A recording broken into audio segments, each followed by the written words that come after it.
Hi, Don Travers of Travers and Deutschman talking about points to consider in an agreement of purchase and sale.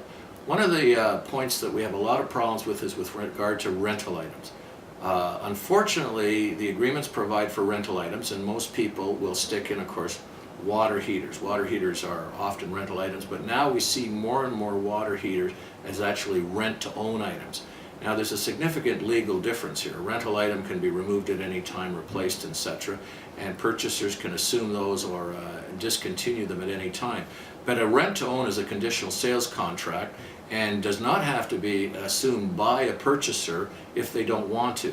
So in many cases, as soon as the purchaser finds out that the water heater is not a rental item, as specified in the agreement of purchase and sale, but a rent-own, they decide that they don't want it. They're going to buy a new water heater or rent from somebody else, and that leaves the seller paying that rental contract out. Now the rent-to-own is usually over 2 or 3 years or longer, so we might have a seller paying for somebody else's water heater for a couple of years, and this happens unfortunately in too many cases because sellers just assume that if they're paying on a monthly basis it's a rental, and therefore it falls into the standard wording in the agreement of purchase and sale.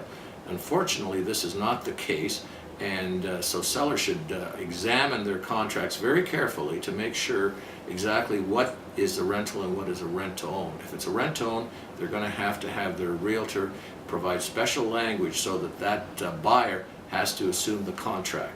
Of course, from a buyer's point of view, if it is a rent-to-own and not a pure rental, they're under no obligation to assume it, and therefore in many cases they'll ask for it to be removed. Although in most cases it won't be removed, they'll end up continuing to get the benefit of the hot water without paying for it.